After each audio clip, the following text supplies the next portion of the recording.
Now that our theme is installed, we'll add the Starter Templates plugin. A plugin works like an app for your website. It adds new features just like apps do on your phone. Starter Templates gives you access to hundreds of professionally designed website templates that you can easily customize, and it's also free. To install it, let's come over here on the left side to Plugins, and then once here, come up to Add Plugin. On the far right, click to search for plugins and type in Starter Templates. Scroll down, and this is the one we want. I'm going to click Install Now.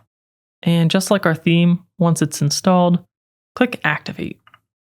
That will bring us to our installed plugins list, and under Starter Templates, click Get Started. On this screen, we want to build our website with classic starter templates. So click Build with Templates.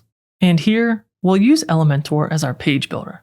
Elementor is a drag and drop page builder for WordPress that lets you edit your site visually without writing any code.